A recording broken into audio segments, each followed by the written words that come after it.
Hello students, मैं रोहित तिवारी आपके अपने यूट्यूब परिवार जय आदर्श ट्यूटोरियल्स बथुआ मिर्जापुर से। दोस्तों आज हम लोग क्लास 12 एनसीईआरटी लाइट चैप्टर के कुछ क्वेश्चंस जो हैं वो हम सॉल्व करने वाले हैं। सब क्वेश्चन वो फर्स्ट से ही स्टार्ट करेंगे दोस्तों, बट इसमें एनसीईआरटी के क्वेश्चन के साथ साथ आपके जेईई एडवांस, मेंस और इसके साथ पॉलिटेक्निक और आईआरटी लेवल के भी क्वेश्चंस हम बताने का प्रयास करेंगे आपको। तो पहले जो क्वेश्चन की स्टार्टिंग्स होगी वो स्टेप बाय स्टेप ऐसे रहेगा, सिंपल क्वेश्चन रहेगा, फिर उससे ऊपर, फिर उससे ऊपर आपका लेवल धीरे धीरे क्वेश्चन का बढ़ता चला जाएगा दोस्तों। तो चलिए सबसे पहले हम क्लास 12 एनसीईआरटी के पहले क्वेश्चन को स्टार्ट करते हैं। ऑलरेडी मैं उसका फिगर बना रखा हूँ क्योंकि क्वेश्चन को पढ़ करके सुनाना फिर उसे फिगर बनाना टाइम ज़्यादा लग जाएगा दोस्तों। तो पहले क्वेश्चन को मैं पढ़ देता हूँ। पहले क्वेश्चन का जो स्टेटमेंट का मतलब है वो समझिए कि एक कॉन्केव मिरर दिया है, अवतल दर्पण दिया है, यह आपका एक अवतल दर्पण है। अवतल दर्पण के सामने एक वस्तु है या ऑब्जेक्ट है जिसकी लेंथ जो है 2.5 सेंटीमीटर है। 2.5 सेंटीमीटर लेंथ ऑफ ऑब्जेक्ट, वस्तु की लंबाई जिसे हम लोग ओ से शो करते हैं वो दिया है 2.5। तो सॉल्यूशन में हम लोग दोस्तों सबसे पहले लिखते जाएंगे, क्वेश्चन को पढ़ते जाएंगे और लिखते जाएंगे क्या गिवन है क्या गिवन नहीं है, क्या हमें फाइंड आउट करना है। ठीक है, तो चलिए सबसे पहले हम क्या करेंगे दोस्तों, गिवन में हम लोग लिखेंगे कि हमें क्या पता है। तो सबसे पहले क्या पता है आपको, देखिए सबसे पहले वस्तु की लंबाई लेंथ ऑफ ऑब्जेक्ट जिसे मैं ओ से शो करता हूँ, ओ की वैल्यू दिया है 2.5 सेंटीमीटर। क्या दिया है? 2.5 सेंटीमीटर दिया है दोस्तों। ये आपका लेंथ ऑफ ऑब्जेक्ट है 2.5 सेंटीमीटर। अब ये जो ऑब्जेक्ट है ये इस मिरर के पोल से यानी ध्रुव से कितनी दूरी पर है? 27 सेंटीमीटर, 27 सेंटीमीटर है। तो जो डिस्टेंस होता है दोस्तों उसे यू से शो करते हैं। तो यू क्या है? 27 सेंटीमीटर। ये आपका है लेंथ ऑफ ऑब्जेक्ट। ठीक है, वस्तु की लंबाई 2.5 सेंटीमीटर और इसकी जो दर्पण से दूरी है वो 27 सेंटीमीटर है। दर्पण की वक्रता त्रिज्या आपको दिया 36, आर की वैल्यू दिया 36 सेंटीमीटर। दर्पण की वक्रता त्रिज्या 36 सेंटीमीटर है दोस्तों। तो वक्रता त्रिज्या अगर ये दिया है तो हम यहाँ से इसका फोकल निकाल लेंगे। फोकल क्या आ जाएगा? इसका हाफ होगा। 36 का हाफ क्या हो जाएगा? 18। क्या हो जाएगा दोस्तों? 18, क्योंकि हम जानते हैं जो फोकल दूरी होती है वक्रता त्रिज्या की आधी होती है। अभी हम साइन कन्वेंशन पे ध्यान नहीं दे रहे हैं, चिन्ह परिपाटी पर ध्यान नहीं दे रहे हैं। चलिए हमें फाइंड क्या करना है। सबसे पहले कहा है कि प्रकृति ज्ञात करिए, प्रतिबिंब की स्थिति और प्रकृति, यानी हमें भी फाइंड करना है दोस्तों। इसके सामने मैं लिख दे रहा हूँ प्रकृति, नेचर फाइंड करना। नेचर में कि जो आपका इमेज बनेगा दोस्तों वो इमेज कैसा बनेगा। ठीक है, वो इमेज कैसा बनेगा, वास्तविक प्रतिबिंब बनेगा, रियल इमेज बनेगा, कि आभासी बनेगा, इमेजिनरी बनेगा या वर्चुअल बनेगा, वो आपको क्या करना है? बताना है। उसके बाद आपसे पूछा है size, length of image I, length of image I पूछा है। उसके बाद एक क्वेश्चन और इसमें करा है कि यदि मैं पूरे ऑब्जेक्ट को मिरर के पास लेकर के चलूं तो क्या होगा। ठीक है, तो चलिए बाद में उसे बताएंगे क्या होगा। सबसे पहले हम क्या देखें, हमें v सॉल्व करना है दोस्तों। क्या फाइंड आउट करना है? v फाइंड आउट करना है। तो v को कैसे फाइंड आउट करेंगे, तो आप देखेंगे कौन कौन सी वैल्यू पता है। हमें o पता है, u पता है। चलिए साइन लेते हैं। o क्या है? वस्तु का लेंथ है। तो वस्तु को कहाँ रखते हैं? नॉर्मली हम लोग जो होता है प्रिंसिपल एक्सिस जो मुख्य अक्ष होता है उसी के ऊपर रखते हैं। और आप जानते हैं जब ये इसके ऊपर है तो इसकी जो साइन होगी वो पॉजिटिव होगी। क्या होगी? पॉजिटिव होगी। तो इसे हम लोग क्या ले लेते हैं? प्लस साइन ले लेते हैं। ये u है, u का साइन क्या होता है दोस्तों? निगेटिव होता है। या मिरर के सामने जो भी चीज़ें होती हैं, चाहे वो आपका वस्तु की दूरी हो, चाहे प्रतिबिंब की दूरी हो, कुछ भी हो, मिरर का जो चमकदार पृष्ठ होता है, चमकदार पृष्ठ यही साइड है, इस साइड का जो भी डिस्टेंस हम लोग लेंगे पोल से वो निगेटिव होगा। तो ये वस्तु की दूरी है, ये माइनस हो गया। वक्रता त्रिज्या दोस्तों, वक्रता त्रिज्या इसका किस साइड होगा? इधर होगा, इधर, इस साइड ही होगा। यानी क्या है, उसके चमकदार पृष्ठ के सामने। बस सिंपल सा है। आप लोग चिन्ह परिपाटी में एकदम कंफ्यूज मत होइए। मैं एक वीडियो बनाया हूँ दर्पण की चिन्ह परिपाटी का नियम, आप जो है प्लेलिस्ट में जाकर के देख सकते हैं। नहीं तो आप ऐसे ही समझ लीजिए, अपने दिमाग में एक मोटा सा बात रखिए कि दर्पण में या मिरर में जो भी ऑब्जेक्ट या जो भी चीज़ें उसके चमकदार जो पृष्ठ होता है, ठीक है, तो जो लाइटिंग सरफेस होता है, चमकदार पृष्ठ होता है, उसके सामने की जो भी चीज़ें हम मेजर करेंगे वो निगेटिव ही होगा, ठीक है। तो देख रहे हैं कि इसका जो चमकदार पृष्ठ होगा इसी साइड होगा, तो इस वजह से आर भी क्या होगा, इसका साइन माइनस, आर माइनस तो फोकल भी क्या हो जाएगा, माइनस हो जाएगा। तो आपका साइन कन्वेंशन हो गया। बहुत ही मज़े से, बहुत ही समझ करके, बहुत ही धैर्य के साथ हम लोग को पढ़ना है। एक दो क्वेश्चन जहाँ आप अच्छे समझ लिए, उसके बाद आप खुद ही लगा लेंगे, ठीक है। चलिए अब क्या है, 1/, फार्मूला हम जानते हैं दोस्तों, क्या होता है 1/b plus 1/u equal to 1/f। क्या होता है 1/b plus 1/u equal to 1/f। Sign को ध्यान में रखते हुए क्वेश्चन को हम लोग सॉल्व करेंगे। साइन अगर आप गड़बड़ किए तो क्वेश्चन गया, तब तो क्वेश्चन गए भाई, तब क्वेश्चन सॉल्व होने वाला नहीं, ठीक है। तो चलिए साइन हम आपको समझा दिए हैं। v हमें फाइंड आउट करना है, तो आप जानते हो ना, जिसकी वैल्यू फाइंड आउट करना है उसका साइन हम नहीं रखते हैं, ऐसे ही रहने एडिटिव। उसके बाद क्या हो जाएगा, u की जगह पे हम लोग ये वैल्यू रखेंगे -27। क्या रखेंगे, -27 रखेंगे। फोकस क्या है दोस्तों, फोकस -18 है, ठीक है। अब इसी को सॉल्व कर लेंगे। v हमें फाइंड आउट करना है, ये प्लस और माइनस क्या हो जाएगा, माइनस,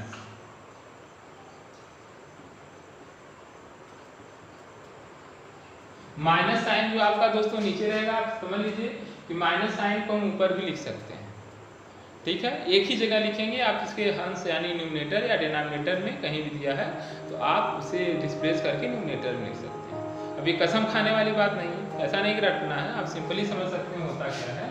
जैसे यहाँ पे -18 है, अगर ऊपर नीचे आप -1 से मल्टीप्लाई कर देंगे दोस्तों तो क्या हो जाएगा, नीचे प्लस हो जाएगा, ऊपर माइनस हो जाएगा। तो ये मैजिक ऐसे क्या हो जाएगा, मैजिक की तरह -1/18 हो जाएगा। और हम लोग उसे रट लेते हैं कि भैया देखिए अगर माइनस नीचे दिया है तो ऊपर हो जाएगा। रटने वाली बात नहीं है, मैथ का लैंग्वेज है, ठीक है। तो चलिए इसे हम लोग सॉल्व करते हैं।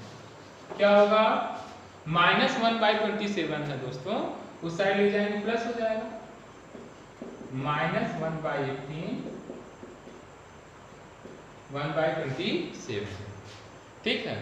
अब आप इसका एलसीएम लेके कर सकते हैं, कई तरीके से आप इसे सॉल्व कर सकते हैं। जैसे देखिए एलसीएम आप लेंगे, 18 और 27 का एलसीएम कितना आएगा, 54 आएगा, शायद 54 ही आएगा, या 54 ऐसे समझिए। 54 बनाने के लिए ऊपर नीचे मैं 3 से मल्टीप्लाई कर दूँ दोस्तों, समझना बात को। एलसीएम लेके करो आप, चलो आप लोग यही करेंगे, कितनी बार जाएगा, 3 टाइम्स। यहाँ पे फ्रैक्शन है यार, फ्रैक्शन तो सॉल्व कर लेंगे ना। चलिए -3 क्या है दोस्तों, -1/54, यानी b की वैल्यू -54, ठीक है। तो क्या होगा, वैसे क्वेश्चन भी नहीं पूछा, डायरेक्ट नेचर पूछा है। v माइनस में आया ना, v माइनस में होने का मतलब इसका जो नेचर होगा वास्तविक होगा, क्योंकि माइनस क्या होता है, सिंपली सोचो, माइनस मतलब दर्पण के सामने की चीजें, और जब भी v यानी इमेज जो होता है, प्रतिबिंब जो दर्पण के सामने बनेगा वो क्या होगा, वास्तविक ही बनेगा। सिंपल सा फंडा है, ठीक है। यानी इमेज हमारा रियल है और मिरर से कितने डिस्टेंस से बन रहा है, 54 सेंटीमीटर डिस्टेंस से बन रहा है। क्लियर, ठीक। आगे बढ़े, चलिए बढ़ते हैं। उसके बाद क्या पूछा है, इमेज v हम फाइंड आउट कर लिए, प्रकृति बता दिए, प्रकृति यानी नेचर इसका बता दिए, रियल इमेज बनेगा। साइज पूछ रहा है दोस्तों, अब मैग्निफिकेशन का फार्मूला लगाना पड़ेगा। मिरर में मैग्निफिकेशन का फार्मूला क्या होता है, चलिए इसे हम इरेज कर देते हैं। मिरर में मैग्निफिकेशन का दोस्तों फार्मूला क्या होता है बताइए, m इक्वल टू क्या होता है, m equal to I/O minus b/u। वाह, देखिए और हर पब्लिकेशन में अलग अलग दिया है। हम जो जान रहे हैं, आप जो जान रहे हैं, या आपके सर जो आपको बताए होंगे, या मैं जो आपको सिखाया होगा शुरू से वीडियो आप हमारा देख रहे हैं, नहीं देखे हैं तो प्लेलिस्ट में जा करके देख लीजिए, आपको सब समझ में आ जाएगा। ठीक है, तो देखिए आई जो होता है प्रतिबिंब की लंबाई होता है, ओ जो होता है वस्तु की लंबाई होता है। ठीक है, यानी ये लेंथ ऑफ इमेज है और ओ क्या है, लेंथ ऑफ ऑब्जेक्ट है। वी यू आप जानते ही हैं, वी क्या है, distance of image from pole, U क्या है, distance of object from pole, यानी वस्तु की ध्रुव से दूरी और प्रतिबिंब की ध्रुव से दूरी है। ठीक है, चलिए तो क्या वैल्यू हमें पता था, हमें आई फाइंड आउट करना है, आई साइज आई फाइंड आउट करना है, आई ऐसे लिया है। ठीक है, ओ 2.5 क्या दिया है, 2.5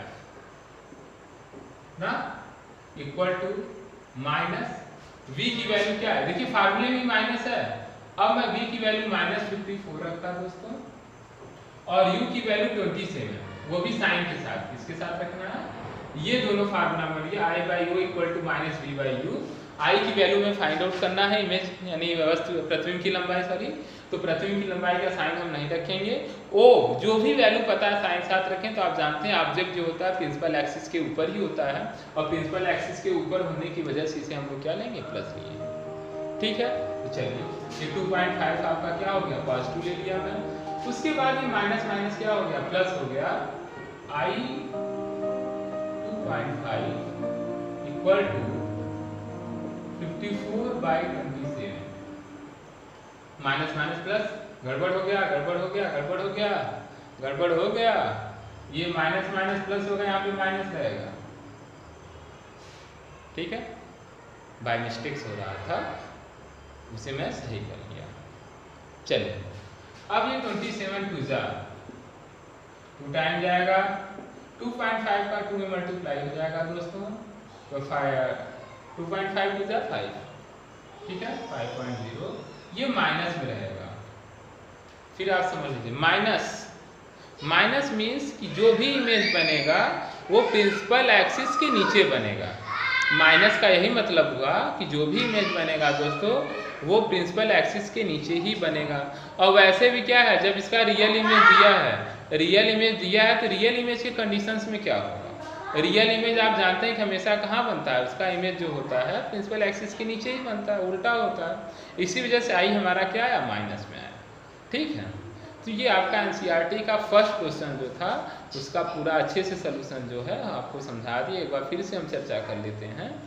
इसमें एक और पार्ट क्या है कि अगर हम ऑब्जेक्ट को क्या करते हैं, मिरर के पास ले जाते हैं, अवतल दर्पण के पास लेके जाते हैं दोस्तों, तो उस कंडीशन में क्या होगा। तो देखिए आप जैसे पहले आप देखिए लोकेशन को समझिए। लोकेशन को समझने का मतलब ये हुआ कि हमारा ऑब्जेक्ट कहाँ है, उसका सेंटर ऑफ कर्वेचर कहाँ है, यानी वक्रता केंद्र कहाँ है, उसी हिसाब से हम उस कंडीशंस को समझेंगे।